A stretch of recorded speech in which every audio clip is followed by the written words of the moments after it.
Dictation start होगी 5 second बाद।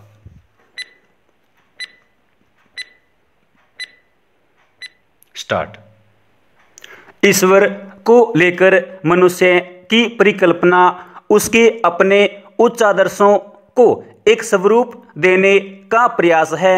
Stop. मंदिर में विराजे ईश्वर उसके चिर अभिलाषित चरित्र का प्रतीक है। स्टॉप।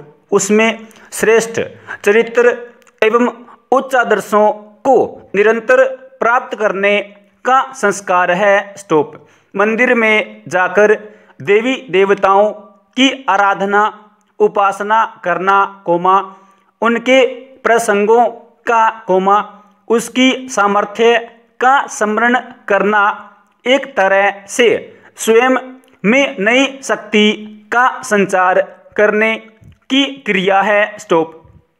मनुष्य वहां जाकर स्वयं को नापता तोलता है, स्वयं को ढांढस देता है, आत्मविश्वास प्राप्त करता है। स्टॉप। अपने से हुई गलतियों को स्वीकार करता है, कुछ बेहतर लक्ष्यों को बेहतर ढंग से करने के लिए संकल्पित होता है। स्टॉप। वस्तुतः इस प्रक्रिया में मनुष्य अपने ही में छिपे उत्तम स्वरूप की खोज करता है। स्टॉप। स्वयं को ही खोजता है। स्टॉप। इस तरह मंदिर, मस्जिद, गिरजाघर वस्तुतः देवालय न होकर उपासक के आत्मसंधान स्थल ही होते हैं। स्टॉप। 13। हमारा सांसारिक जीवन एक न एक दिन खत्म होगा ही, लेकिन हमें स्मरण रखना चाहिए कि हमारी देह एक मशाल है जो निरंतर संसार को, समाज को आलोकित कर उसका मार्गदर्शन कर सकती है। स्टॉप। पानी हमारा यह जीवन निष्प्रयोजन नहीं होना चाहिए, समाज के लिए हमें एक कर्मठ एवं ओजस्वी जीवन का अभिलाषी होना चाहिए। स्टॉप। हमें असहाय, निर्बलों का संबल बनना चाहिए, हमारा संपूर्ण सांसारिक जीवन किसी उत्तम लक्ष्य की प्राप्ति में व्यतीत होना चाहिए कि हम इस संसार से जाएं तो लोग हमें स्मरण कर सकें। स्टॉप। हमारे जीवन का लक्ष्य सत्कर्म है और सत्कर्म हमारी देह के माध्यम से ही हो सकता है। स्टॉप। हम हमारे कार्यों को अपनी देह के संचालन के द्वारा ही तो संपादित करते हैं। स्टॉप। किंतु यदि हमारे कार्य इतने संकीर्ण हों, केवल अपने ही स्वार्थ की पूर्ति के लिए हों, तो फिर देह हमारे घर में जल रहे एक दीपक की तरह ही होगी, जिसके प्रकाश का लाभ केवल हमें ही मिलेगा। स्टॉप। किंतु यदि हम लोकहित के कार्यों में संलग्न हैं तो समझिए कि हमारी देह एक मशाल की तरह है, जिसकी रोशनी से दूसरे न केवल प्रभावित है बल्कि प्रेरित भी है। स्टॉप। मशाल में वह ताकत है कि दूसरों में उत्साह भर कर अन्य मशालों को आमंत्रित कर सकती है और अन्याय उत्पीड़न रूपी अंधकार में विरोध का, आजादी का, नए परिवर्तन का प्रकाश फैला सकती है। स्टॉप।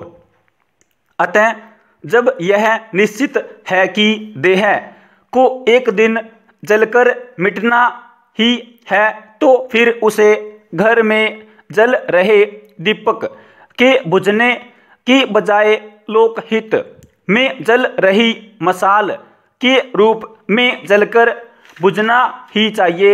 स्टॉप। 13।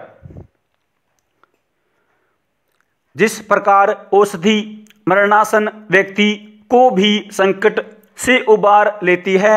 सामान्य मित्र तो शायद नहीं, किंतु उसी प्रकार एक विश्वास पात्र मित्र व्यक्ति को उसके जीवन संकट से बाहर कर लेता है। स्टॉप।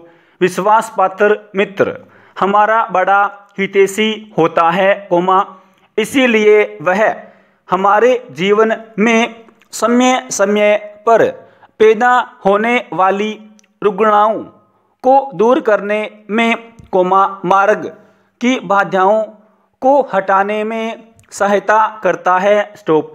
वह हमारी तब मदद करता है जब हम जीवन के किसी गहरे संकट से गुजर रहे होते हैं, वह तन मन धन से जुटता है और जीवन के संकट से उबार लेता है। स्टॉप। मित्र में हितैषी भाव होता है, इसीलिए वह हमारे जीवन के रोग को देखकर औषधि की तरह कटु सलाह भी देता है। स्टॉप। वह हमारे दोषों को लेकर हमारा निंदक भी होता है ताकि हम निर्दोष बने। स्टॉप। इसीलिए एक विश्वास पात्र मित्र हमारे लिए एक अच्छी औषधि की भूमिका अदा कर हमारे जीवन को स्वस्थ रखता है। स्टॉप। पेरा।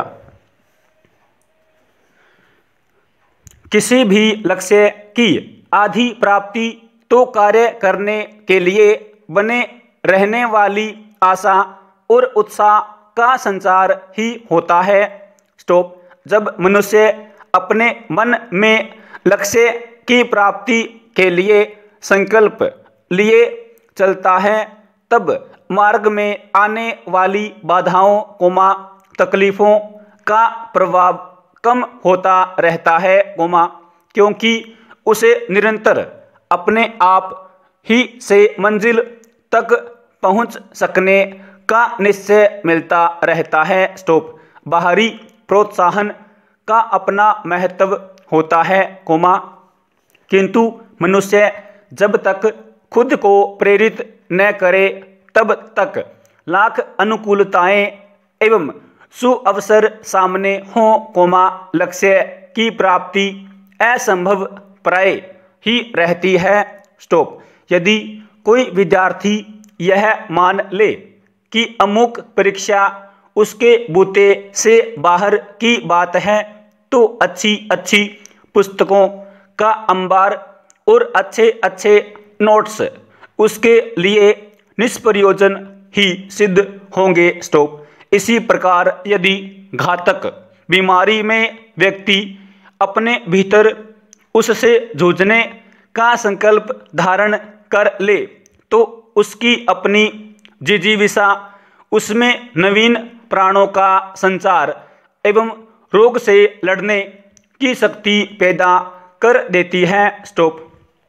दरअसल मन का संकल्प शरीर की मांसपेशियों की कसावट लेकर प्रकट होता है और फिर उसके जिंदगी का समर जीतने में मदद मिलती है। स्टॉप। इसलिए जीत का संबंध शारीरिक भौतिक सामर्थ्य की तुलना में मानसिक धारणा से अधिक है। स्टॉप। समाप्त। धन्यवाद।